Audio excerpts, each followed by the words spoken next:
হরে কৃষ্ণ। ধন্যবাদ যারা জয়েন করেছেন আমার শ্রীমদ্ ভাগবতম ক্লাসে।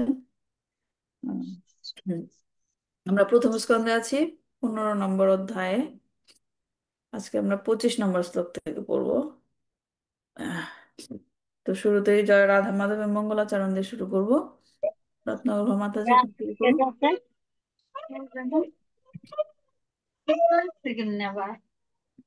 হরে কৃষ্ণ। হ্যাঁ, মাতাজি শুরু করুন। পঞ্চাকল্পতরুশ্চ কৃপা সিন্ধু এবচ পতিতানাং পাবনেভ্যো বৈষ্ণবেভ্যো নমো নমঃ। জয় রাধা মাধব কুঞ্জ বিহারী, জয় রাধা মাধব কুঞ্জ বিহারী, জয় গোপীজন বল্লভ গিরিবরধারী, জয় গোপীজন বল্লভ গিরিবরধারী, যশোদানন্দন ব্রজ জনরঞ্জন, যশোদানন্দন ব্রজ জনরঞ্জন, যমুনা তীর বনচারী, জয় রাধা মাধব কুঞ্জ বিহারী, হরে কৃষ্ণ হরে কৃষ্ণ, কৃষ্ণ কৃষ্ণ হরে হরে, হরে রাম হরে রাম, রাম রাম হরে হরে, জয় প্রভুপাদ, জয় প্রভুপাদ, প্রভুপাদ, জয় প্রভুপাদ, জয় জয় প্রভুপাদ, প্রভুপাদ, প্রভুপাদ, জয় জয় প্রভুপাদ। নিতাই গৌর হরি বল, হরি বল, হরি বল, নিতাই গৌর হরি বল। ওং অজ্ঞানতিমিরান্ধস্য জ্ঞানাঞ্জনাশলাকয়া চক্ষুর্মিলিतं येन তস্मै শ্রীগুরুবে নমঃ। শ্রীচৈতন্যমনোভীষ্টাং স্থাপিतं येन ভূতলে স্বয়ং রূপকদাময়ং দদাতি স্বপদান্তিকम्। বন্দেহং শ্রীগুরু শ্রীযুতপদকমলং শ্রীগুরুণ বৈষ্ণবাংশ শ্রীরূপং সাগ্রজাতং সহগণ রঘুনাথান্বিতং तं সজীবम् সাধুতাং সাবধূতাং পরিজন সহিতাং কৃষ্ণ চৈতন্য দেবং শ্রী রাধা কৃষ্ণ পাদান সহগণ ললিতা শ্রী বিশাখানিতাংশ। হে কৃষ্ণ করুণা সিন্ধু দীনবন্ধু জগৎপতে গোপীশা গোপিকা কান্ত রাধাকান্ত নমস্তুতে। তপ্ত কাঞ্চন গৌরাঙ্গী রাধে বৃন্দাবনেশ্বরী বৃষভানুসুতে দেবী প্রণমামি হরি প্রিয়। বাঞ্ছাকল্পতরুভ্যশ্চ কৃপা সিন্ধু এব চ পতিতানাং পাবনেভ্যো বৈষ্ণবেভ্যো নমো নমঃ। নমঃ বিষ্ণুপাদায় কৃষ্ণপৃষ্ঠায় ভূতলে শ্রীমতে ভক্তিবেদান্ত স্বামিনীতি নামিনে। নমস্তে সরস্বতী দেবে গৌরবাণী প্রচারিণে নির্বিশেষ শূন্যবাদী পাশ্চাত্য দেশোত্তরিণে। জয় শ্রীকৃষ্ণ চৈতন্য প্রভু নিত্যানন্দ, শ্রী অদ্বৈত গদাধর শ্রীবাসাদি গৌর ভক্তবৃন্দ। হরে কৃষ্ণ কৃষ্ণ কৃষ্ণ হরে হরে, হরে রাম রাম রাম হরে হরে। নারায়ণং নমস্কৃত্যং নরং চৈব নরোত্তমং দেবীং সরস্বতী ব্যাসং ততো জয়মুদীরয়েৎ। ছিন্নতাং সকতা কৃষ্ণ পুণ্যশ্রবণ কীর্তনামৃতস্ত ভদ্রাণি বিধুনতি সুহৃৎসতাম। নষ্ট প্রায়েষু ভদ্রেষু নিত্যং ভাগবত সেবয়া ভাগবতের উত্তম শ্লোকে ভক্তির ভবতি নৈষ্ঠিকী। ওং নমো ভগবতে বাসুদেবায়, ওং নমো ভগবতে বাসুদেবায়, ওং নমো ভগবতে বাসুদেবায়। হরে কৃষ্ণ। শ্রীমদ্ ভাগবতম কি জয়, শিল প্রভুপাদ কি জয়, নিতাই গৌর প্রেমানন্দে হরি হরি বল। ধন্যবাদ মাতাজি। আমরা গত ক্লাসে যে প্রশ্নগুলো দিয়েছিলাম সেটা থেকে শুরু করছি। আমরা গত ক্লাসে 22-23 নাম্বার শ্লোক করেছিলাম, 22, 23, 24, রাইট?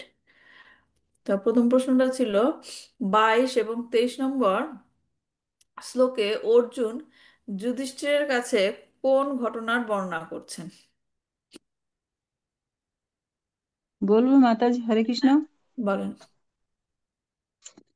22 এবং 23 নম্বর শ্লোকে অর্জুন যুধিষ্ঠির মহারাজকে দ্বারকায় ঘটে যাওয়া যাদবদের ধ্বংসের কথা বর্ণনা করেছেন হুম। এবং সে সমস্ত ভগবানের ইচ্ছানুসারেই সম্পন্ন হয়েছে তার উল্লেখ করা হয়েছে। হুম। আহ, ইচ্ছা অনুসারে হয়েছে সেটা পরের শ্লোকে, রাইট? 24 নম্বর শ্লোকে। হ্যাঁ। আর এখানে হচ্ছে যদু বংশের ধ্বংসের কথা, যেটা নাকি দ্বারকাতে ঘটেছে। হুম। তো সেখানে কি ঘটেছিল বর্ণনা করতে বলছে। যদু বংশের ধ্বংস যে হয়েছিল, কি ঘটনাটা হয়েছিল, কি কিভাবে হয়েছিল যদু বংশের ধ্বংস? ব্রাহ্মণদের অভিশাপে। হ্যাঁ, কি হয়েছিল? ঘটনাটা বলুন, কি হয়েছিল? মদ্যপানের জন্য। হ্যাঁ, কার দ্বারা? ঘটনাটা প্রথম থেকে কি হয়েছিল? সাম্বার, ওরা যখন মানে একসাথে খেলছিল, সেখানে ব্রাহ্মণদের সমাবেশ হয়েছিল। সেই ব্রাহ্মণদের সমাবেশে গিয়ে ওরা সাম্বা কি করেছিল, উম, একজন গর্ভবতী নারীর মতো পেট এরকম করে বলেছিল যে সে কি গর্ভবতী, ব্রাহ্মণদের গিয়ে বলেছিল। তখন সেখানকার ব্রাহ্মণেরা মানে তাদের কাছ থেকে কি অভিশাপ পেয়েছিল ব্রাহ্মণের কাছে, যে তোমরা এরকম, কারণ এটা একটা অপমানজনক না, যে একটা ছেলে গিয়ে সে বলছে আমি আম, কি গর্ভবতী। গর্ভবতী। হ্যাঁ। তো সেটা অপমানজনক। তো এই জন্য ব্রাহ্মণ এখানে অভিশাপ দিয়েছিল। তো অভিশাপের ফলে কি হয়েছিল, তারা কি, সাম্বার কি হয়েছিল, সাম্মা কি প্রসব করেছিল? একটা লোহার মুসলমান। হরে মুসল। কৃষ্ণ প্রণাম। হ্যাঁ, একটা লোহার মুসল প্রসব করেছিল তৎক্ষণাৎ, তখনই। এবং সেটা যখন নাকি জানাজানি হলো, তখন তারা কি করেছিল, সেই মুসলটাকে ভেঙে গুঁড়া করে সমুদ্রে, তারপরে হ্যাঁ, সমুদ্রের বেশ বেশ সমুদ্রে মাথায় ভাসিয়ে দিয়েছিল। দিয়েছিল। এবং সে তাতে কি হলো, সেই লোহার টুকরাগুলো আস্তে আস্তে স্রোতের স্রোতের ইসেতে কিনারে চলে আসলো, এবং যেখানে এসে জমেছিল সেখানে কি গাছ হলো, সেখানে কিছু গাছ হলো। সেটা সেই গাছের দণ্ড দিয়ে পরবর্তীতে কি হলো, যাদবেরা একজন আরেকজনকে আঘাত করে কি হলো, ধ্বংস হয়ে গেল। আমি ছোট করে বললাম, গত ক্লাসে আমরা বলেছিলাম এই পুরো ঘটনাটা, রাইট? মাতাজি মনে আছে তো? যদু বংশের ধ্বংস কি ঘটনাটা, হ্যাঁ, ছোট করে বলো। তো এই যে শ্লোক দুটো, 22 এবং 23, এইখান থেকে কি বিশেষ শিক্ষা পাওয়া যায়? এই ঘটনাটা যে ঘটেছে, সেখান থেকে আমরা কি শিক্ষা পেলাম? মেইন কি শিক্ষাটা পেলাম? না, ফোন দিচ্ছে কেন? হ্যাঁ, মেইন কি শিক্ষাটা পেলাম, এত কিছু যে ঘটলো, কি ঘটনা থেকে হলো, প্রথমে কি ঘটনা ঘটেছিল, মেইন জিনিসটা বলেন। কত নম্বর প্রশ্ন? 2 নম্বর প্রশ্ন।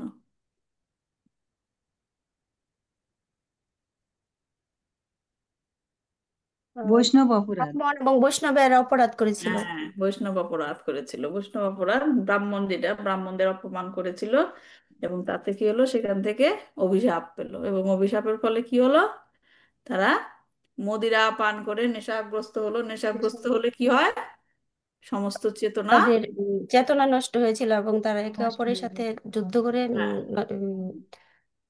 ধ্বংস হয়ে ধ্বংস যায়। হয়ে গেছিল তাদের যদুবংশ। হ্যাঁ, চেতনা বিলুপ্ত হলে কি হয়, একজন আরেকজনকে চিনতেই পারে না। চিনতে পারে না। হ্যাঁ। হ্যাঁ, তো ঘটনাটা শুরু হলো কি তাহলে, বৈষ্ণব অপরাধ থেকে। এই জন্য আমাদের কি শিক্ষা, যে বৈষ্ণব অপরাধ যেন কোনোভাবে না হয়। 3 নম্বর প্রশ্ন ছিল এই শ্লোকে, বিপ্রশাপা বিমুদ্ধানাম, এই কথাটার মানে কি ছিল?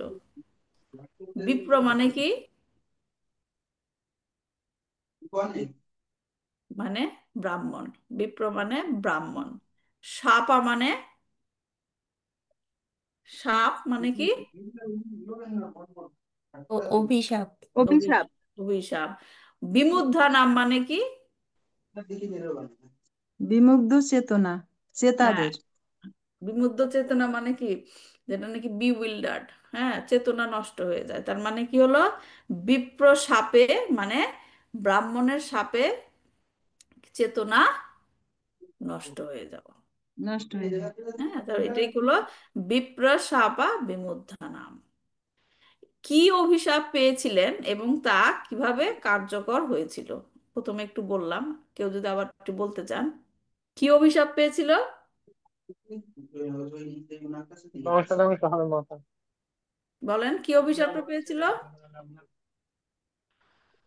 যদু বংশ ধ্বংস হবে। যদুবংশ ধ্বংস হয়ে যাবে, যদুবংশ ধ্বংস। এবং সেটা কিভাবে হলো, যেটা আমরা একটু অল্প করে বর্ণনা করলাম, যে সেই পেট থেকে মুষল বেরিয়েছিল এবং মুষলে লোহার টুকরা দিয়ে, এবং সেটা কি আমরা যেটা বললাম যে যদুবংশ ধ্বংস হলো, সেই লোহার টুকরা থেকে গাছ হলো, সেই গাছের দণ্ড দিয়ে আঘাত করে তারা একে অপরকে মেরে ফেললো। আর লাস্টে কি একটা টুকরা কে খেয়ে ফেলছিল? তো এক টুকরা মাছ খেয়ে ফেলেছিল, লাস্টের হ্যাঁ, টুকরাটা। হ্যাঁ, এবং সেখান থেকে সেটা কি দিয়ে এক জোড়া সেই মাছটা পেয়েছিল এবং সেটা দিয়ে একটা তীর বানিয়েছিল এবং সেই তীর দিয়ে ভগবানকে আঘাত করেছিল হ্যাঁ, এবং তার ভগবানের মানে লীলার কি? অবসান ঘটেছিল। তার মানে সেই একটা মুষল দিয়েই সমস্ত যদুবংশ ধ্বংস। ঠিক আছে। ওইদিকে তারপর যেতে হলো, পারি। এখন এই যে ধ্বংস হলো, যদুবংশ ধ্বংস হলো, সেই যদুবংশ ধ্বংস লীলা ভগবান করেছিল, রাইট? কেন করেছিল, কাদের জন্য করেছিল? যদুবংশের ধ্বংস লীলাটা কেন করলো ভগবান? আর ভগবান যদু বংশের ধ্বংসলীলা করেছিল কারণ ভগবান যদি তেরুদান হয়, তারা যেহেতু ভগবানের বংশধর, সে কারণে তাদের মধ্যে হয়তো অহংকার সৃষ্টি হতে পারে এবং বিরূপ প্রতিক্রিয়া সৃষ্টি হতে পারে। এর কারণে ভগবান তাদের যদু বংশের ধ্বংসলীলা করেছিল এবং হুম, তাদেরকে সাথে নিয়ে গিয়েছিল, তাদেরকে সাথে নিয়ে যাওয়ার জন্য তিনি এই লীলা সাথে নিয়ে করেছিল। যাওয়ার জন্য। কিন্তু প্রকৃতপক্ষে এই লীলাটা একটা বাহ্যিক কারণ, রাইট? এই কারণটা, এই লীলাটা কাদের জন্য করেছিল? এই লীলাটা কাদের জন্য করেছিল, যে যদু বংশের ধ্বংস হয়ে গেল?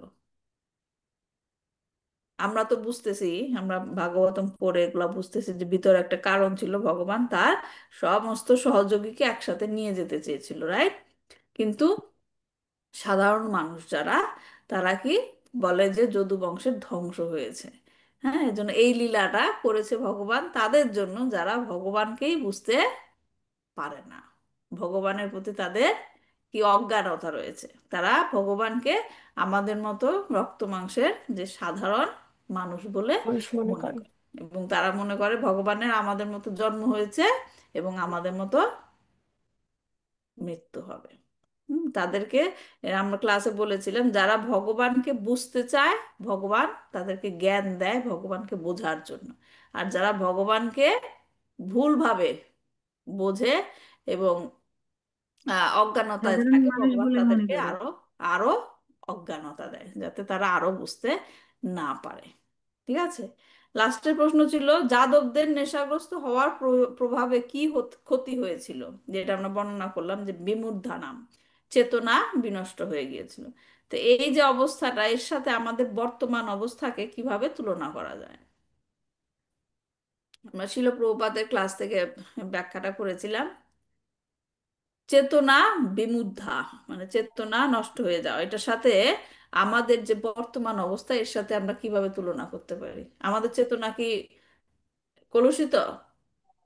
হ্যাঁ, আমাদের চেতনা মায়ার দ্বারা কলুষিত হয়ে গেছে মায়ার দ্বারা এবং আমরা অন্যকে, নিজেকেও ভুলে গেছি আবার অন্যদেরকেও ভুলে গেছি। হ্যাঁ, নিজেকেও ভুলে গেছি, অন্যকেও ভুলে গেছি। এই জন্যই সাত কি হয় এরকম, চারিদিকে এত মারামারি হানাহানি, কেউই আমরা বুঝতে পারি না আমরা সকলেই হচ্ছি ভগবানের সন্তান। ভগবানের সন্তান। হ্যাঁ, সবাই আমরা একজন আরেকজনের সাথে রিলেটেড, একই জায়গা থেকে আমরা এসেছি, কিন্তু এই মায়ার কারণে, বিমুগ্ধ চেতনার কারণে আমরা কি চিনতে পারি না। ঠিক আছে, তাহলে আমরা পরবর্তী শ্লোক থেকে শুনবো গো। উম, 25, 26, রাইট?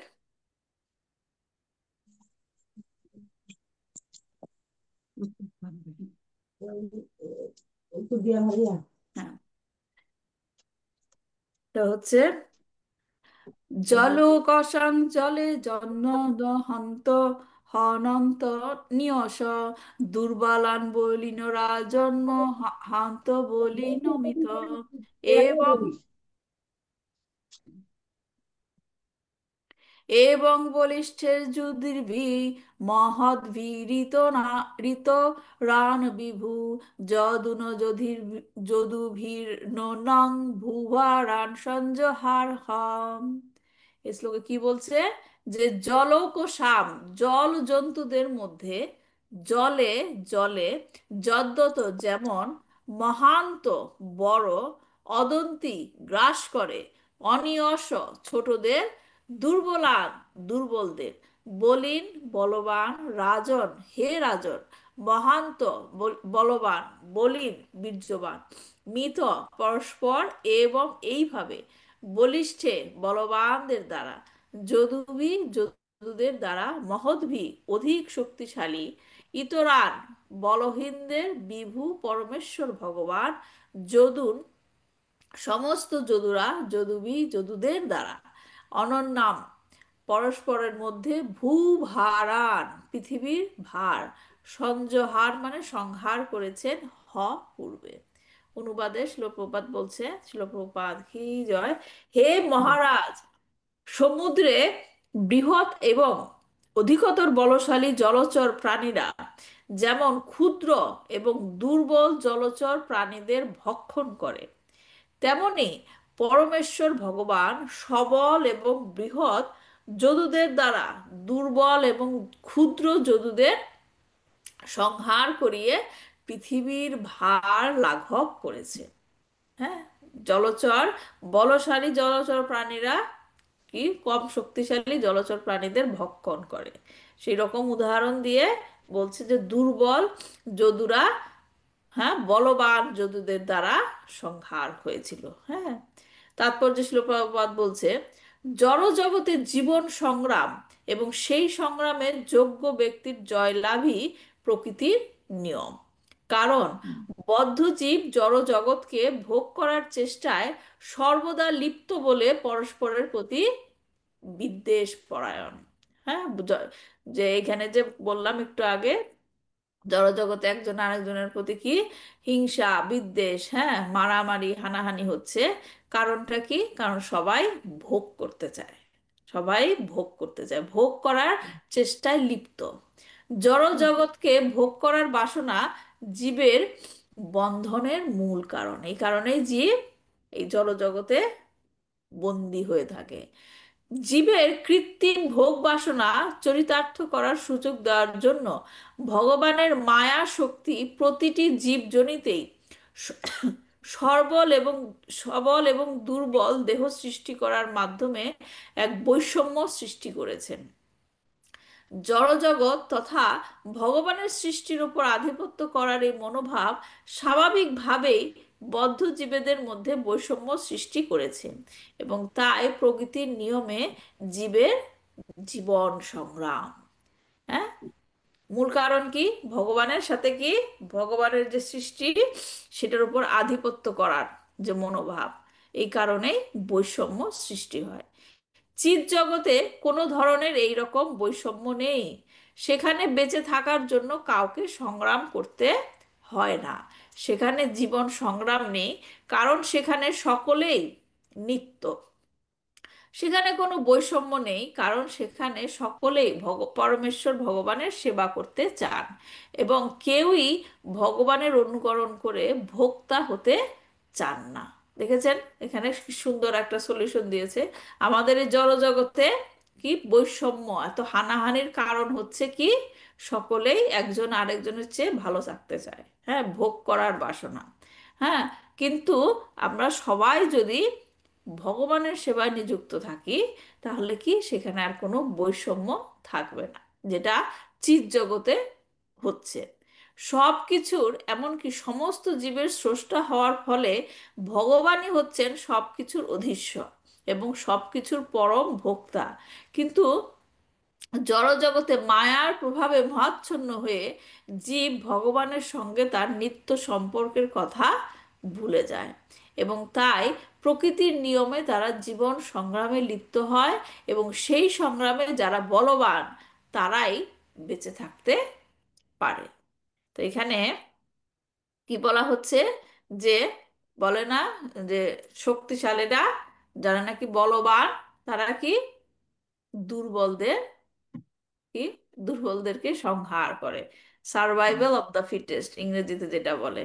হ্যাঁ, যে নিজেকে যোগ্য প্রমাণ করতে পারে, যে শক্তিশালী, সেই বেঁচে থাকে। হ্যাঁ, তো এই শ্লোকের তাৎপর্যে শিল প্রভুপাদ যেটা বলছে, যে আগে আমরা শ্লোকটা দেখি, যে বলছে জলে বসবাসকারী জলজন্তুদের মধ্যে ছোট ছোট মাছগুলি কি বড় বড় মাছ দ্বারা তারা কি করে, বড় বড় মাছগুলি তাদেরকে ভক্ষণ করে ফেলে। হ্যাঁ, ঠিক সেইভাবে বলশালী যদুদের দ্বারা কি দুর্বল যদুরা সংহার হয়েছিল।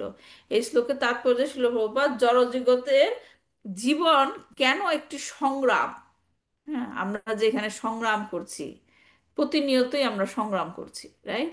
তো এই জড় জগতে কেন আমরা সংগ্রাম করছি তার কারণ ব্যাখ্যা করেছেন। হ্যাঁ, তার কারণ, মেইন কারণটা কি? ভোগ, ভোগের বাসনা, সেন্স, ইংরেজিতে যেটা বলে কি সেন্স গ্র্যাটিফিকেশন। সেন্স গ্র্যাটিফিকেশন যদি ধরেন আমাদের মধ্যে আমরা যা আছে তাই নিয়েই আমরা তৃপ্ত থাকতাম, তাহলে কি আমরা বেশি পাওয়ার জন্য চেষ্টা করতাম?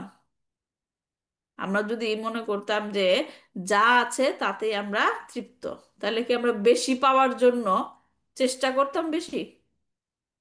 না মা।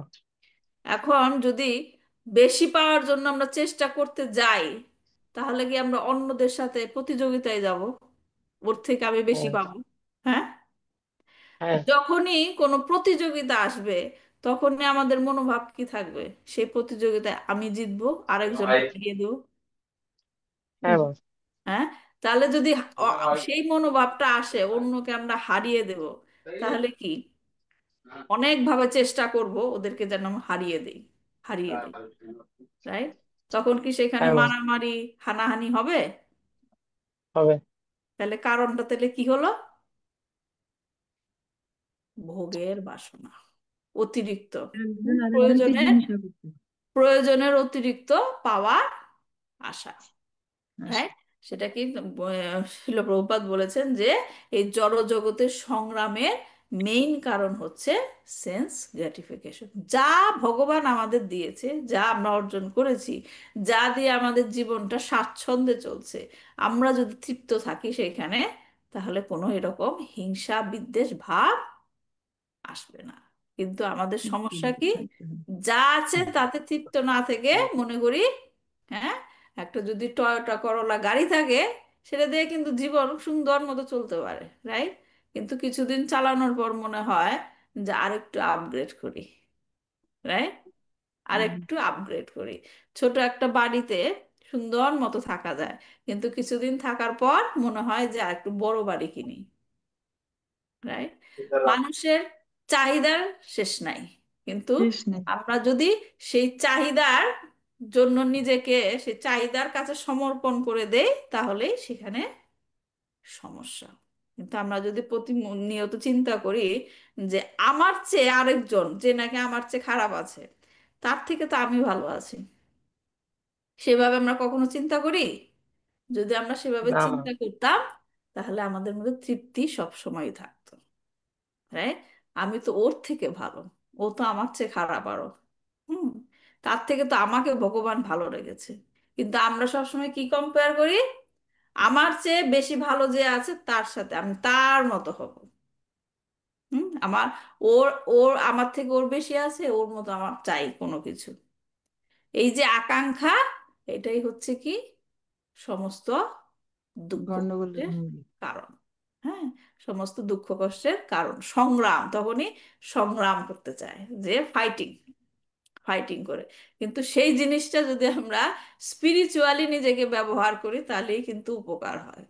হ্যাঁ, যদি আমরা ভাবি যে উনি ওই মাতাজি, ওই প্রভুজি এত ভগবানের জন্য করছেন, হ্যাঁ, আমি যদি আরেকটু সময় পেতাম, আমি যদি আরেকটু সময় কাজে লাগাতাম ভগবানের জন্য, আমাদের সেই যে ভোগের বাসনা, এম, যে বাসনাটা, ভোগের বলছি না, বাসনা যেটা, সেটা যদি আমরা কৃষ্ণের কাজে লাগাতে পারি, তবে সেটা কি হবে, উপকার হবে।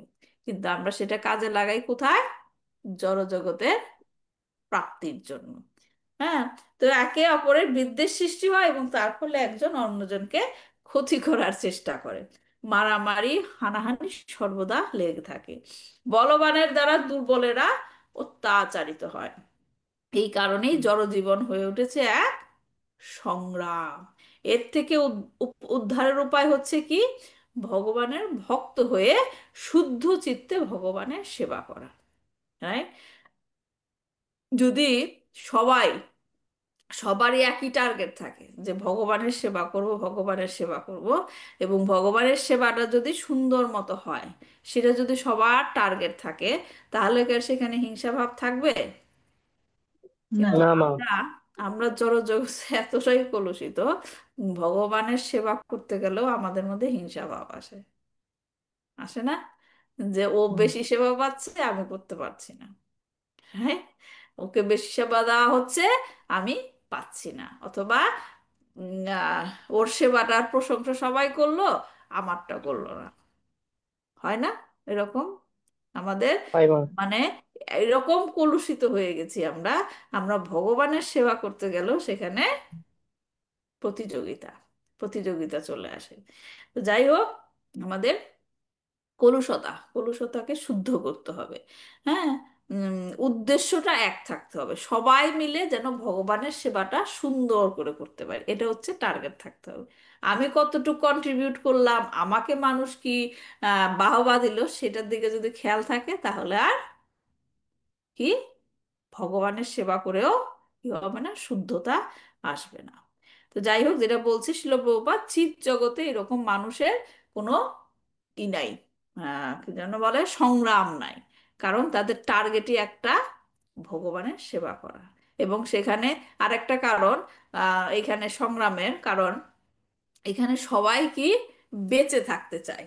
আমরা সবাই এই জড়জগতে বেঁচে থাকতে চাই, যেটা কখনো সম্ভব না। আমরা কি অমর এখানে, এখানে জড়জগতে কি বলবো, নিত্য থাকতে পারবো? না মা। কিন্তু আমরা সেটাই চেষ্টা করি যে আমি বেঁচে থাকবো, আমি বেঁচে থাকবো। বলে না, নিজের প্রাণ আগে বাঁচাও, তারপর অন্য কথা চিন্তা করো। বলে তো না? তো সে কি, আমরা ফলস জিনিসের জন্য টু মাচ এন্ডেভার করি, কিন্তু চিৎ জগতে এটা নাই। চিৎ জগতে তো নিত্য। হ্যাঁ, যেহেতু ওই চিন্তা নাই, তাই তার সংগ্রামেও যেতে হয় না, সংগ্রাম করে বাঁচতে হবে। তো যাই হোক, নেক্সট যেটা পয়েন্ট এখানে বলছে শ্লোকে, যে পৃথিবীর ভার লাঘব করার জন্য যদুদের এই ধ্বংসলীলা করা হয়েছিল। এখন যাদবদেরকে বলা হচ্ছে পৃথিবীর ভার। কেমন করে? কারণ যাদবরা হচ্ছে ভগবানের বংশধর, কিন্তু তাদেরকে বলা হচ্ছে পৃথিবীর ভার। কেন? ভার মানে কি? বোঝা, রাইট? বুঝতে পেরেছেন তো ভার মানে কি? পৃথিবীর বোঝা বলে বলা হচ্ছে। কেন? কেননা তাদের মধ্যে কেউ কেউ কৃষ্ণের খুব কাছের বলে মনে করে কিছুটা অহংকারী হয়ে উঠেছিল। সেই যদুরা কেউ কেউ কিছুটা অহংকারী হয়ে উঠেছিল। 2 নম্বর কারণ হচ্ছে, যেহেতু তারা ভগবানের বংশধর, তাই কৃষ্ণের, ভগবান শ্রীকৃষ্ণের অন্তর্ধানের পর তারা সেই ঈশ্বরত্ব, যে আমি ঈশ্বরের বংশধর, তাই আমিও ঈশ্বর। বুঝতে পারছেন কথাটা? যে আমরা ভগবানের বংশধর, তাই আমিও ঈশ্বর। তো ভগবান চিন্তা করছিল যে আমার অন্তর্ধানের পর তাদের মধ্যে এই রকম মনোভাবের সৃষ্টি হতে পারে। হ্যাঁ, এবং তারা কৃষ্ণের বংশধর হওয়ার জন্য বিশেষ বিশেষ সুবিধা দুরপ্রয়োগ করতে পারে। তাদের অবস্থানের যে দুরপ্রয়োগ, সেটা তারা করতে পারে, যেটা ভগবান চাননি। এবং অন্যদিকে কৃষ্ণ ভাবছিলেন, এটা হচ্ছে 2টা কারণ গেল। আবার কৃষ্ণ এটাও ভাবছিলেন, যারা নাকি আমার খুব কাছের, রাইট, যদু বংশধর যারা নাকি আমার খুব কাছের, আমার অন্তর্ধানের পর তাদের যে বিরহ হবে আমার অ্যাবসেন্সে, হ্যাঁ, তখন তারা যে শোকে, আমার শোকে তারা অনেক কিছু ধ্বংস করে ফেলতে পারে। রাইট? বিভিন্ন কারণ এখানে ব্যাখ্যা করা হচ্ছে এই কারণে। তারপর আরেকটি কারণ হলো যে যাদব কিছু যাদব কৃষ্ণের চিরন্তন সহযোগী নয়। হ্যাঁ, যেমন এর আগে ক্লাসে আমরা ব্যাখ্যা করেছিলাম, কেউ ভগবানের গোলক বৃন্দাবন থেকে সরাসরি এসেছিল ভগবানের লীলার সহযোগী হওয়ার জন্য। আবার কেউ কেউ কি অনেক দেব দেবীরা এসেছিল, রাইট? যারা নাকি নিত্যলীলার নিত্যলীলার থেকে এসেছিল তারা কিন্তু এমনিতেই চলে গিয়েছিল, রাইট? কিন্তু যারা নাকি ভগবানের মানে অন্য অন্য লোক থেকে এসেছিল, দেবদেবীরা যারা এসেছিল, তাদেরকে ভগবান কি করেছিল, আলাদাভাবে প্রভাস যজ্ঞে নিয়ে গিয়েছিল। হ্যাঁ, এবং সেইখানে প্রভাস ক্ষেত্রে আর কি নিয়ে গিয়েছিল, এবং সেইখানে তাদের এই ধ্বংসলীলা করেছিল। তো এখন কারণগুলো আমরা জানলাম যে এই কারণগুলা হচ্ছে ভগবানের এই যদু বংশের ধ্বংসের লীলার কারণ। এবং এই কারণে পৃথিবীর ভার বলা হচ্ছে কারণ যে তারা ভগবানের অ্যাবসেন্সে অহংকারী হয়ে উঠতে পারে, এবং তারা সেই পরিচয়ের কি সুযোগ সুবিধা নিয়ে দুর্প্রয়োগ করতে পারে। হ্যাঁ, এবং যেটা বলা হচ্ছে যে তাদেরকে এই কারণে নিয়ে গিয়েছিল। তো এই শ্লোকে প্রকৃতির স্বাভাবিক নিয়মের কথা উল্লেখ করা হয়েছে। প্রকৃতির নিয়ম হলো কি, দুর্বল অংশ শক্তিশালী অংশ দ্বারা গ্রাস হওয়া।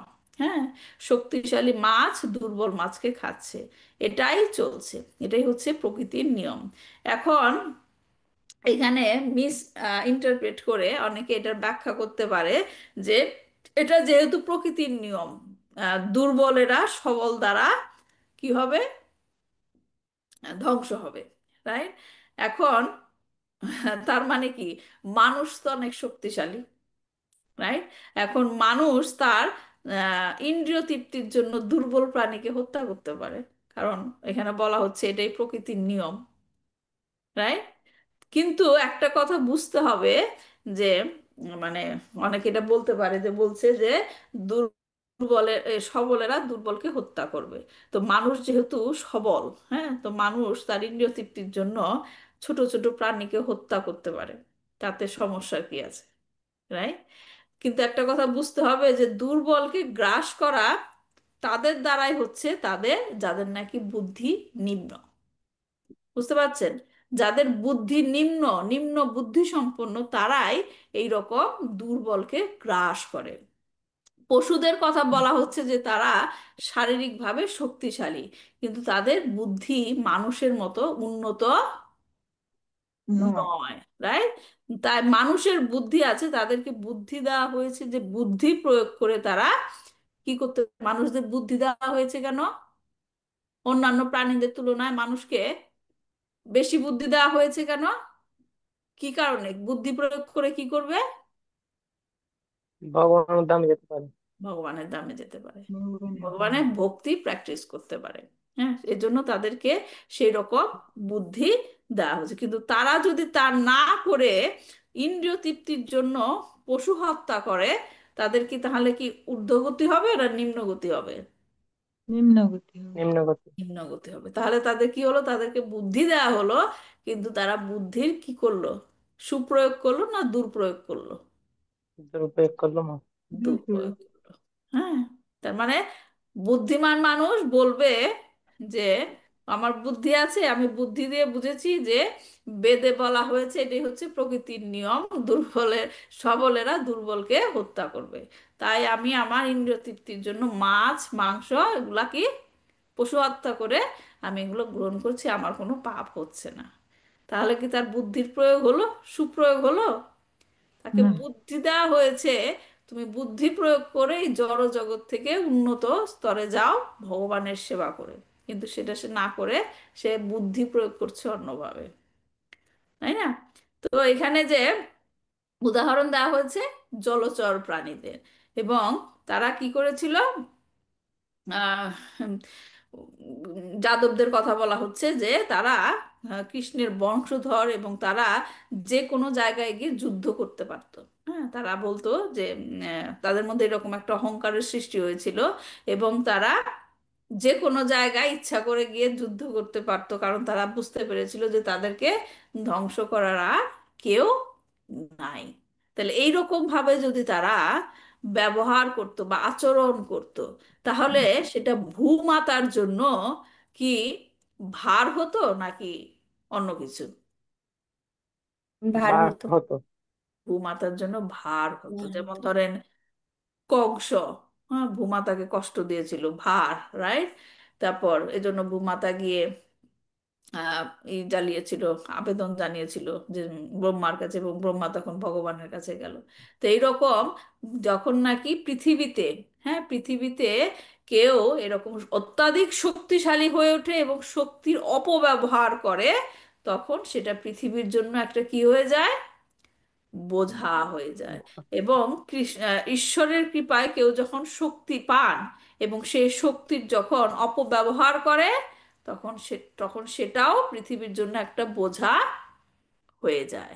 বোঝা হওয়ার সাথে সাথেই এটি কি হয়, যখন নাকি সে সক্ষমতার অপব্যবহার করে, তখন তাকে কোথায় নিয়ে যায়, তখন সে অধার্মিক কাজ করে। ধার্মিক কাজ করে, তখন এটা ভগবদ গীতা এটাকে কি বলা হয়েছে, ধর্মস্য গ্লানি।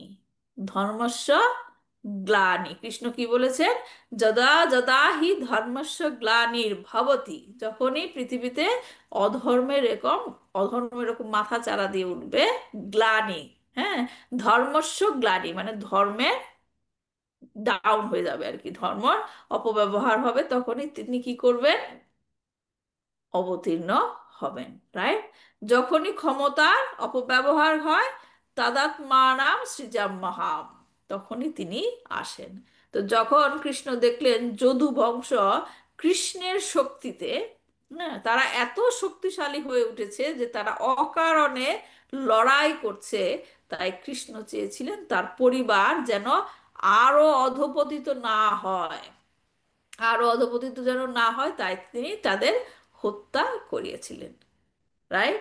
এখন ভগবান ধর্মের গ্লানি হয়ে এসে যারা নাকি আহ, সাধুদের অত্যাচার করছে তাদেরকে ভগবান বধ করেছিল, রাইট? এখন যদুদের বধ করবে কে? যদুদেরকে বধ করার কেউ আছে? কারণ স্বয়ং ভগবান আছে। তাদের সমান শক্তির কেউ নাই যে তাদেরকে এসে পরাজিত করবে। এখন তাহলে উপায়টা কি? উপায়টা কি? তাদের নিজেদের ভগবানই মধ্যে, স্বয়ং মুক্তির পথ ভগবান। দেখায়। নিজেদের মধ্যেই কি যুদ্ধ করতে হবে, হ্যাঁ। তাই কি বলেছেন যে ইয়াদুন ইউভির আনন্নাম ভূ ভাড়ান সঞ্জাহারাধা, তাই তারা নিজেদের মধ্যে লড়াই করে কি হলো, পৃথিবীর বোঝা কমালো। লাঘব করেছিল। তার মানে এই শ্লোকে যেটা মেইন পয়েন্ট আমরা জানলাম, যে কেন যদুদের কি ভূভার বলে বলা হচ্ছে, হ্যাঁ, পৃথিবীর ভার লাঘব করেছিলেন কেন, যদুরা কৃষ্ণের বংশধর হওয়া সত্ত্বেও তাদেরকে বলা হচ্ছে পৃথিবীর বোঝা। ভার। বোঝা গেছে জিনিসটা? এই শ্লোকের মেইন জিনিসটা এটা ছিল। এবং আরেকটা জিনিস কি, যে শিল প্রভুপাদ তাৎপর্য বলেছে যে জীবন সংগ্রাম, আমরা যে জীবন সংগ্রাম করছি, আমাদের জন্য অ্যালট করে দেওয়া হয়েছে তা না যে তোমরা যুদ্ধ করো, না, আমাদের এই জীবন সংগ্রাম আমরা নিজেরাই সৃষ্টি করেছি। কারণ মেইন কারণটা কি, ভোগের বাসনা। বাসন। ভোগের বাসনা, হ্যাঁ, নিজের মধ্যেই ভিতরে ভিতরে দেখবেন যে আমি সংগ্রাম করছি, যখন নাকি অতিরিক্ত চাহিদা থাকে, অতিরিক্ত যখন চাহিদা থাকে তখন নিজের মধ্যেই দেখবেন অশান্তি, পাচ্ছি না এটা, পাচ্ছি না এটা, রাইট? এ হচ্ছে জীবন সংগ্রাম। ঠিক আছে, তারপরে শ্লোকটা দেখি, দেশ কালার্থ যুক্তানি ঋত্তাপসমানি চ হরন্তি স্মরশ্চিত্তং গোবিন্দাভিহিতানি মে। পরমেশ্বর ভগবান গোবিন্দ, গোবিন্দ ভগবানকে ডাকা হয় কেন? গোবিন্দ নামের অর্থ কি, কে জানেন? ভগবানকে গোবিন্দ ডাকা হয় কেন? ভগবানের প্রত্যেকটা নামের পিছনে একটা কারণ আছে, রাইট? ভগবানকে গোবিন্দ ডাকা হয় কেন? গো- গোবিন্দ, গোমাতাদের ঈশ্বর গোমাতাদের সেই যিনি, জন্য হয়। হুম, গোবিন্দ, হ্যাঁ গোবিন্দ মানে গোমাতাদের ইন্দ্র, কিন্তু আরেকটা কারণ আছে গোবিন্দ কেন বলে। গো মানে গোমাতা, গো শব্দের অর্থ আরেকটা আছে কি? গো ব্রাহ্মণ, এটাই ব্রাহ্মণদের। না না, সেটা তো অন্য শ্লোক। গোবিন্দ, গো, আপনি বললেন যে গোমাতাদের ঈশ্বর, রাইট? গোবিন্দ, এখন গো মানে হচ্ছে গোমাতা, রাইট? কিন্তু এই গো শব্দের আরেকটা অর্থ আছে, মানে কি? ইন্দ্রিয়। গো মানে ইন্দ্রিয়। হ্যাঁ, ইন- তাহলে গোবিন্দ মানে যিনি ইন্দ্রিয়গুলির নিয়ন্ত্রক। নিয়ন্ত্রণ। ভগবদ গীতায় এরকম ভাবে, মানে যখন আহ, ঋষিকেশ বলা হয়, হ্যাঁ অনেক নামে ভগবানকে ডাকা হয়, অর্জুন ডেকেছে বিভিন্ন ভিন্ন কারণে। তো যাই হোক, এখানে ভগবানকে গোবিন্দ বলা হচ্ছে। পরমেশ্বর ভগবান প্রদত্ত উপদেশগুলি, শ্লোকটা খুব গুরুত্বপূর্ণ। কি বলছে অর্জুন, ভগবান পরমেশ্বর ভগবান প্রদত্ত উপদেশগুলির প্রতি আমি এখন আকৃষ্ট হচ্ছি, কেননা এগুলি দেশ এবং কালের সমস্ত পরিস্থিতিতে হৃদয়ের তাপ প্রশমিত করার সারগর্ভ উপদেশে পূর্ণ।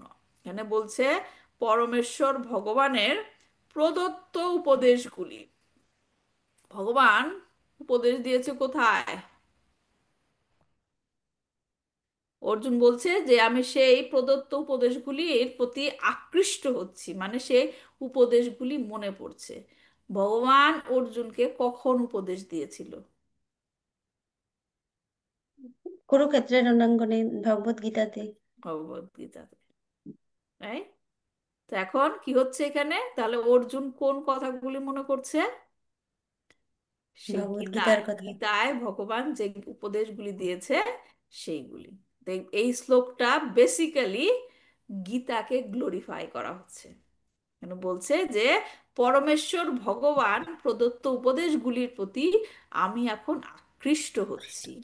হ্যাঁ, এখন মানে কোন সময়টা? বলছে যে এখন আমি আকৃষ্ট হচ্ছি, এখন মানে কোন সময়টা?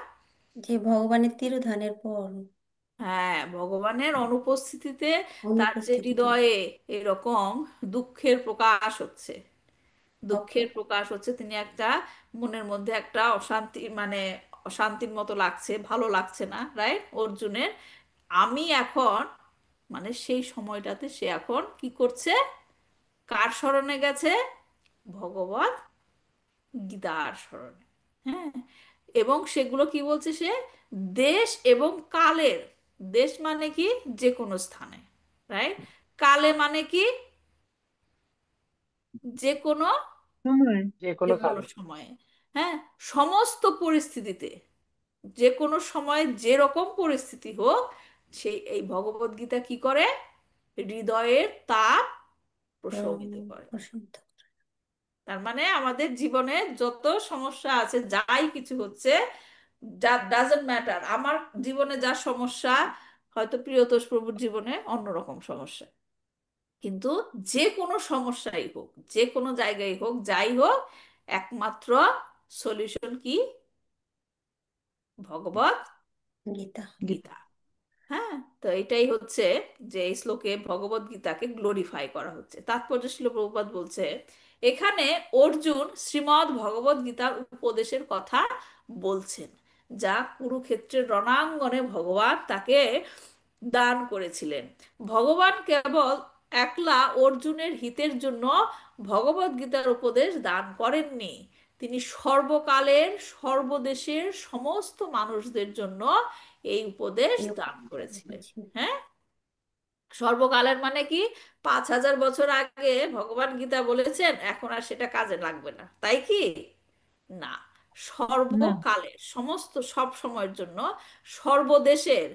হ্যাঁ, কুরুক্ষেত্র কোথায় অবস্থিত? ইন্ডিয়াতে, রাইট? তাই দিল্লি। ভগবত গীতা ইন্ডিয়ার লোকদের জন্য, আমাদের জন্য না, তাই কি? না, হুম, সর্বদেশের সমস্ত মানুষদের। হ্যাঁ, ভগবত গীতায় ভগবান কি বলেছেন, যে যে সমস্ত এলাকার লোকদের জন্য বলেছেন শুধু তাদের জন্য, অন্যদের জন্য নয়, তাও না, সমস্ত মানুষদের জন্য এই উপদেশ দান করেছিলেন। শ্রীমদ্ ভগবদ গীতা ভগবানের শ্রীমুখ নিঃসৃত বাণী বলে তা হচ্ছে সমস্ত বৈদিক জ্ঞানের সারাতিসার। আমরা যে বেদ পড়ি, এত এত কিছু মানে স্পিরিচুয়াল জিনিসে বা মানে বই টই আছে আমরা পড়ি, কোনো জায়গায় ভগবান বলেছেন এমন কোনো কিছু আছে? একমাত্র ভগবত গীতা, ভগবানের মুখ নিঃসৃত বাণী, সমস্ত বৈদিক জ্ঞানের সারাতিসার। উপনিষদ, পুরাণ এবং বেদান্ত সূত্র আদি বিশাল বৈদিক শাস্ত্র অধ্যয়ন করার সময় যাদের নেই, তাদের জন্য পরমেশ্বর ভগবান স্বয়ং অত্যন্ত সুন্দরভাবে এই শ্রীমদ্ ভগবদ গীতার জ্ঞান দান করেছেন। ঐতিহাসিক মহাকাব্য মহাভারত, যা বিশেষভাবে স্ত্রী, শূদ্র এবং দ্বিজ বন্ধুদের জন্য রচিত হয়েছে, তার অভ্যন্তরে এই শ্রীমদ্ ভগবদ গীতা স্থাপন করা হয়েছে। হ্যাঁ, আমরা গত গত সপ্তাহে পড়লাম, গীতা জয়ন্তী হলো, যেখানে যেই দিনে ভগবান কি বলেছে, অর্জুনকে ভগবদ গীতা উপদেশ প্রদান করেছিল। কুরুক্ষেত্রের রণাঙ্গনে অর্জুনের হৃদয়ে সংশয় উদয় হয়েছিল, ভগবদ গীতার নির্দেশ লাভ করে তা সমাধান হয়েছিল। আবার এই জড় জগৎ থেকে ভগবান অপ্রকট হলে অর্জুন যখন তার শৌর্য এবং যশ থেকে বিচ্যুত হওয়ার সম্মুখীন হয়েছিল, তখন তিনি পুনরায় ভগবদ গীতার মহান শিক্ষা স্মরণ করেছিলেন, সকলকে এই শিক্ষা দেওয়ার জন্য যে সমস্ত সমস্যাতেই শ্রীমদ্ ভগবদ গীতার উপদেশ গ্রহণ করা যায়। এমন নয় যে কুরুক্ষেত্রের যুদ্ধে অর্জুনকে ভগবদ গীতার জ্ঞান প্রদান করা হয়েছিল সেটা শুধু সেই সেই দিনের জন্য, তাই কি না। হ্যাঁ, এটা যখন আবার সে স্মরণ করছে, সেটা কি অনেক দিন পরে, রাইট, অনেক দিন পরে সে ভগবদ গীতার সে উপদেশগুলো স্মরণ করছে, কেবল জড় দুঃখ দুর্দশার উপশমের জন্যই নয়, যে বন্ধন সংকটকালে আমাদের বিব্রত করতে পারে তার থেকে মুক্ত হওয়ার জন্য ভগবদ গীতা, হ্যাঁ, উপদেশ গ্রহণ করতে হবে। পরম করুণাময় ভগবান শ্রীমদ্ ভগবদ গীতা রূপী তার মহান শিক্ষা দিয়ে গেছেন, যাতে তার অপকটের পরেও মানুষ সেই উপদেশ গ্রহণ করতে পারে। ভগবান জড় ইন্দ্রিয় গ্রাহ্য নন, কিন্তু বদ্ধ জীবেদের ইন্দ্রিয় গ্রাহ্য হওয়ার জন্য ভগবান তারই শক্তি সম্ভূত জড় উপাদানের মাধ্যমে নিজেকে প্রকাশিত করতে পারেন। তাই শ্রীমদ্ ভগবদ গীতা বা যে কোনো প্রামাণিক শাস্ত্র ভগবানেরই বাণী রূপে তার স্বীয় শক্তির প্রকাশ, এবং সেই সূত্রে শ্রীমদ্ ভগবদ গীতা বা যে কোনো প্রামাণ্য শাস্ত্রীয় ভগবত প্রতিভু মাত্রই ভগবানের অবতার। তার মানে ভগবান শ্রীকৃষ্ণ স্বয়ং এবং ভগবদ গীতার মধ্যে কোনো পার্থক্য নেই। স্বয়ং ভগবান এবং ভগবানের বাণীর মধ্যে কোনো পার্থক্য নেই। ভগবানের ব্যক্তিগত সান্নিধ্যে অর্জুন যা লাভ করেছিলেন, যে কোনো মানুষই এখনো ভগবদ গীতা থেকে তা লাভ করতে পারে। কথাটা বুঝতে পেরেছেন? ভগবদ গীতা অর্জুন ভগবানের উপস্থিতিতে শ্রবণ করেছিল। হ্যাঁ, তাতে তিনি যে জ্ঞান লাভ করেছিলেন, আমরা এখন ভগবানের অনুপস্থিতিতে ভগবদ গীতা পড়ে সেই একই রকমের জ্ঞান লাভ করতে পারি। যে শ্রদ্ধাবান ব্যক্তি জড়জগতের বন্ধন থেকে মুক্ত হতে চান, তিনি অনায়াসে ভগবদ গীতার উপদেশের সুযোগ নিতে পারেন। সেজন্যই ভগবান অর্জুনকে উপদেশ দিয়েছিলেন, যেন অর্জুনের তা প্রয়োজন ছিল। ভগবদ গীতার 5টি গুরুত্বপূর্ণ অঙ্গ বিশদভাবে বর্ণিত হয়েছে। হ্যাঁ, 5টা জিনিস ভগবদ গীতায় বর্ণনা করা হয়েছে। কি কি? পরমেশ্বর ভগবান, জীব, প্রকৃতি, স্থান এবং কাল, এবং কর্ম প্রক্রিয়াদি। মানে কি? ঈশ্বর সম্বন্ধে বলা হয়েছে, জীব সম্বন্ধে বলা হয়েছে, প্রকৃতি সম্বন্ধে, প্রকৃতি মানে কি, যেখানে আমরা আছি এই জড়জগৎ, স্থান এবং কাল, এবং কর্ম প্রক্রিয়াদি মানে আমরা যে অ্যাক্টিভিটি করছি। তার মানে কি? ঈশ্বর, জীব, প্রকৃতি, কাল এবং কর্ম, এই 5টা জিনিস হচ্ছে ভগবদ গীতার বিষয়বস্তু। এর মধ্যে পরমেশ্বর ভগবান এবং জীব গুণগতভাবে এক। এটা আমরা অনেকবার ব্যাখ্যা করেছি, রাইট? যে জীব এবং ভগবান গুণগতভাবে, গুণগতভাবে মানে কি, কোয়ালিটি, গুণগতভাবে এক। তাদের উভয়ের পার্থক্য বিশ্লেষণ করে বলা হয়েছে ভগবান হচ্ছে পূর্ণ এবং জীব হচ্ছে অবিচ্ছেদ্য অংশস্বরূপ। মানে পরিমাণের দিক থেকে সেখানে পার্থক্য, কিন্তু গুণগতভাবে কোনো পার্থক্য নেই। প্রিয়তোষ প্রভু, উদাহরণ মনে আছে আমরা যে উদাহরণ দিয়ে ব্যাখ্যা করেছিলাম? জীব এবং ভগবানের মধ্যে গুণগত কোনো পার্থক্য নেই, শুধুমাত্র পার্থক্য আছে পরিমাণগতভাবে। কি উদাহরণ দিয়ে বুঝিয়েছিলাম, মনে নাই? ভুলে গেছি বাবা। সমুদ্রের জল, আর সমুদ্রের জল যদি একটা কাপে নিয়ে আসেন, হ্যাঁ হ্যাঁ বাবা, মনে পড়ছে। তাহলে সেখানে সমুদ্রের জল, পুরা সমুদ্রের জলও কি সল্টি, রাইট, লবণাক্ত। আর সেই সমুদ্রের জল যদি এক কাপে নিয়ে আসেন সেটাও লবণাক্তই থাকবে। কিন্তু পার্থক্যটা কি, সেটা হলো বিশাল, আর এটা হচ্ছে ছোট। হ্যাঁ। তো প্রকৃতির তিন গুণের ক্রিয়া প্রদর্শনকারী অচেতন পদার্থ এবং নিত্যকাল ও অসীম দেশ জড়া প্রকৃতির অস্তিত্বের অতীত। জীব তার বিভিন্ন কার্যকলাপের ফলে এই জড়া প্রকৃতিতে আবদ্ধ হতে পারে অথবা প্রকৃতির বন্ধন থেকে মুক্ত হতে পারে। এই সমস্ত বিষয় শ্রীমদ্ ভগবদ্ গীতায় সংক্ষেপে আলোচনা করা হয়েছে, এবং সেই সমস্ত বিষয়ে গভীরভাবে আলোকপাত করার জন্য পরে তা শ্রীমদ্ ভাগবতে বিশদভাবে আলোচনা করা হয়েছে।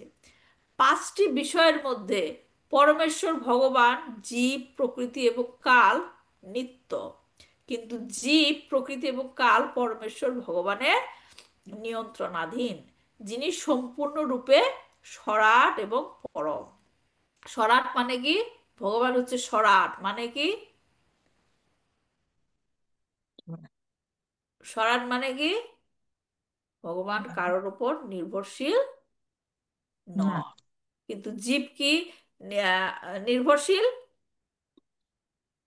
জীব হচ্ছে হ্যাঁ নির্ভরশীল। নির্ভরশীল। পরমেশ্বর ভগবান পরম নিয়ন্তা। জীবের জড় কার্যকলাপ অনাদি, কিন্তু তা অপ্রাকৃত গুণের দ্বারা পরিবর্তন করার ফলে সংশোধন করা যায়। এইভাবে জীব তার জড়জাগতিক গুণগত কর্মফল থেকে মুক্ত হতে পারে। ভগবান এবং জীব উভয়েই চেতন এবং চিৎ বস্তুরূপে উভয়েরই অভিন্নতা বোধ রয়েছে, কিন্তু জীব মহত্তত্ত্ব নামক জড়া প্রকৃতির প্রভাবে তার স্বরূপ বিস্মৃত হয়েছে এবং তার ভগবানের সাথে যে সম্পর্ক সেটা সে ভুলে গেছে। বৈদিক জ্ঞানের সর্বাঙ্গীন পরিকল্পনাটির একমাত্র উদ্দেশ্য হচ্ছে জড় বন্ধনের মোহ থেকে জীবকে মুক্ত করে তার প্রকৃত স্বরূপে অধিষ্ঠিত করা, বেদের উদ্দেশ্য, রাইট? জ্ঞান এবং বৈরাগ্যের প্রভাবে জীব যখন এই মোহ থেকে মুক্ত হয়, তখন সে বুঝতে পারে যে তার কর্মফলে সেই ভোক্তা এবং অভিনেতা মাত্র, রাইট? আমরা নাটকের মতো চলছে, অভিনয় করে যাচ্ছে এখানে। প্রকৃতপক্ষে ভগবানই কেবল ভোক্তা, কিন্তু জীবের মধ্যে এই ভোগ বাসনা এক প্রকার অলীক কল্পনা মাত্র। ভগবান এবং জীবের মধ্যে আত্মসচেতনতার এটি হচ্ছে পার্থক্য। এছাড়া ভগবান এবং জীবের মধ্যে কোনো পার্থক্য নেই। তাই জীব এবং ভগবানে একই সাথে ভেদ এবং অভেদ উভয় সত্তাই রয়েছে। শ্রীমদ্ ভগবদ্ গীতার সমস্ত উপদেশ এই তত্ত্বের উপর প্রতিষ্ঠিত। ভগবদ্গীতায় জীব এবং ভগবান উভয়কেই সনাতন এবং নিত্য বলে বর্ণনা করা হয়েছে, এবং জড়া প্রকৃতির অনেক দূরে ভগবানের ধামও সনাতন বলে বর্ণনা করা হয়েছে। ভগবান জীবকে তার সেই সনাতন ধামে নিত্য জীবন লাভ করতে নিমন্ত্রণ জানিয়েছেন, এবং যে পন্থায় আত্মার নিত্য বৃত্তি প্রদর্শনকারী ভগবানের ধামে ফিরে যাওয়া যায় তাকে বলা হয় সনাতন ধর্ম। জড়জগতের ভ্রান্ত পরিচিতি থেকে মুক্ত না হতে পারলে ভগবানের সেই নিত্যধামে ফিরে যাওয়া যায় না, এবং শ্রীমদ্ ভগবদ্ গীতায় ইঙ্গিত দেওয়া হয়েছে কিভাবে পরম পূর্ণ স্তর লাভ করা যায়। ঠিক আছে, তাহলে এখানে তাৎপর্যটা অনেক বড়, আমরা একটুখানি আলোচনা করি এ পর্যন্ত যা পড়লাম। এখানে বলছে যে দেশ এবং কালের পরিস্থিতিতে, সমস্ত পরিস্থিতিতে হৃদয়ের তাপ প্রশমিত করার জন্য ভগবদ গীতা যে বাণী সব সময় আমাদের জন্য প্রযোজ্য। রাইট, ওর জন্য এখানে যে যে বাণীর কথা বলছেন, যা হৃদয়ের তীব্র অনুভূতিগুলিকে প্রশমিত করতে পারে, এবং সেই বাণী সমস্ত কাল, সমস্ত সময়, সমস্ত স্থানে প্রযোজ্য, এবং সেটা হচ্ছে কি ভগবত গীতা। এখন যে পয়েন্টটা এখানে, যে অর্জুনকে ভগবত গীতা যখন বলল ভগবান, তখন অর্জুনের কি হয়েছিল? ভ্রান্তি, সমস্ত ভ্রান্তি দূর হয়েছিল। আমরা কিভাবে সেটা বুঝতে পারি? যে যখন গীতা বলার আগে অর্জুন কি বলল? কার্পণ্য দোষ পহাতা স্বভাব পৃচ্ছামি ত্বাম ধর্ম সম্ভূরা চেতা ইয়াক শ্রেয়া সুনিশ্চিত ব্রুহিতান মে শিষ্যস্তে হাম সাধি মামতাম প্রপন্না। কি বলছে অর্জুন? কার্পণ্য জনিত দুর্বলতার কারণে, হ্যাঁ, কি হয়েছে? আমি এখন কিং কর্তব্য বিমূঢ় হয়েছি, আমি বুঝতে পারছি না, আমি এখন মোহগ্রস্ত অবস্থায় আছি, বিভ্রান্ত হয়েছি, আমি এখন বুঝতে পারছি না আমার কি করা উচিত। এই কথাটা কখন বললো? ভগবত গীতা বলার পূর্বে, যে ভগবানকে বললো যে তুমি এখন আমাকে তোমার শিষ্য হিসেবে গ্রহণ করো। এবং ভগবত গীতা যখন বলা শেষ হয়ে গেল, তখন অর্জুন কি বলল?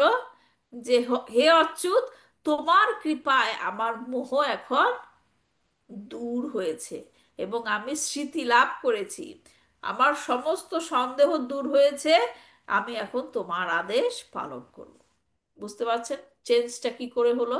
ভগবত গীতা বলার আগে অর্জুন কি বলছে? আমি মোহগ্রস্ত, বুঝতে পারছি না আমি কি করব। আর ভগবত গীতা বলার পর অর্জুন কি বলছে কনফিডেন্টলি?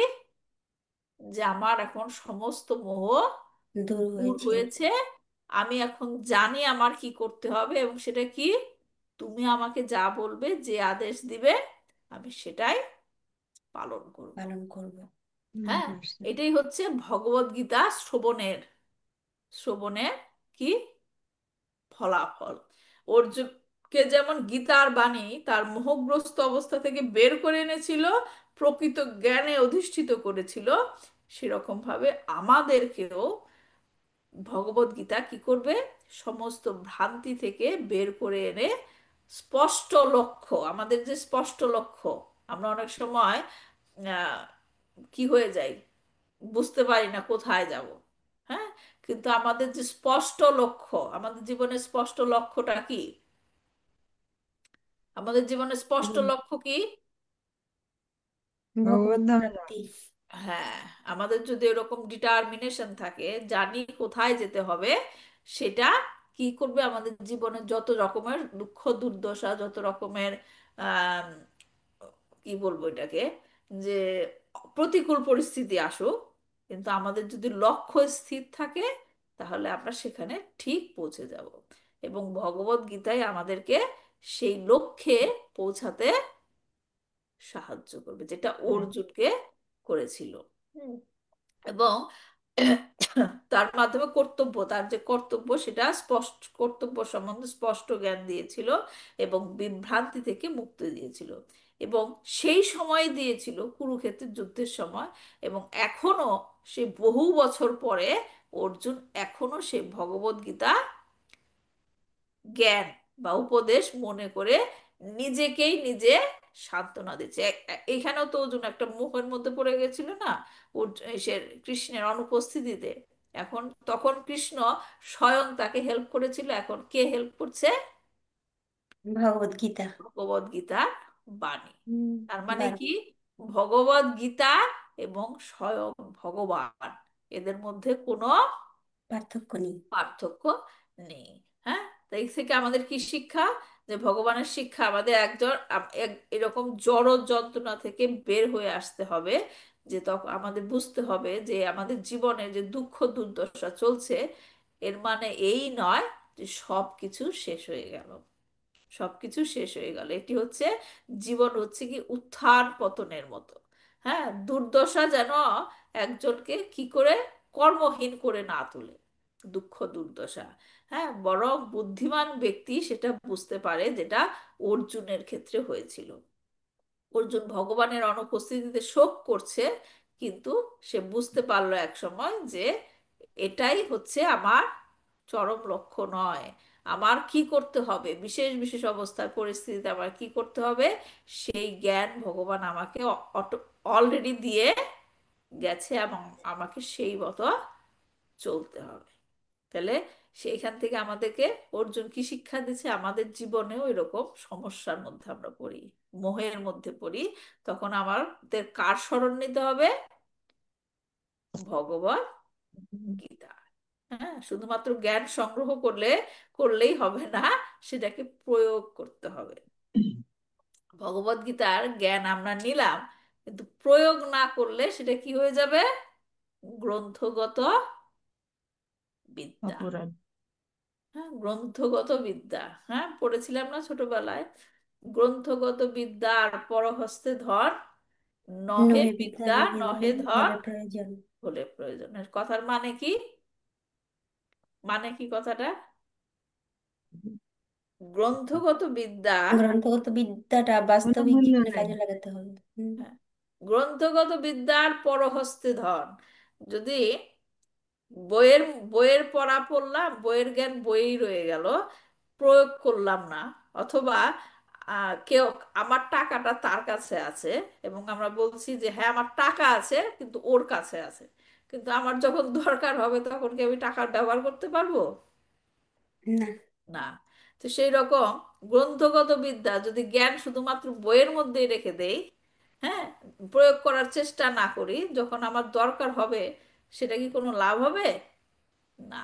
তার মানে যে গীতা আমরা পড়ছি, ভাগবতম পড়ছি, সেইখান থেকে যে জ্ঞান পাচ্ছি সেটা আমাদেরকে প্রয়োগ করতে হবে। হ্যাঁ, প্রয়োগ করতে হবে, যেটা অর্জুন এখন করছে। অর্জুন এমন না যে ভগবত গীতা ভগবান বলেছিল, সে সে তখনই শেষ হয়ে গেছে, আর কিছু দরকার নাই, এখন সব ভুলে গেছি, তা কি করলো?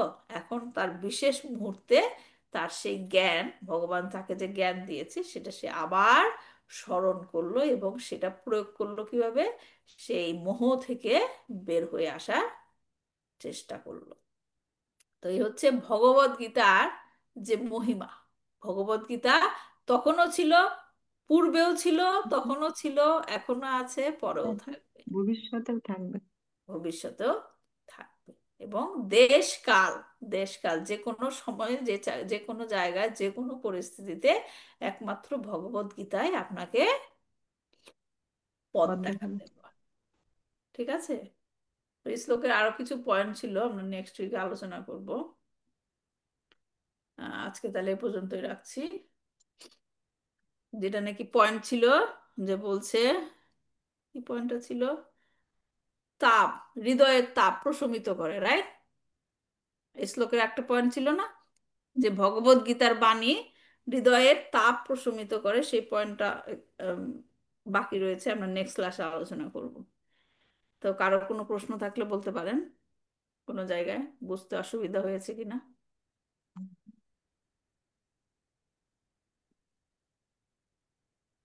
কারো কোনো প্রশ্ন নাই?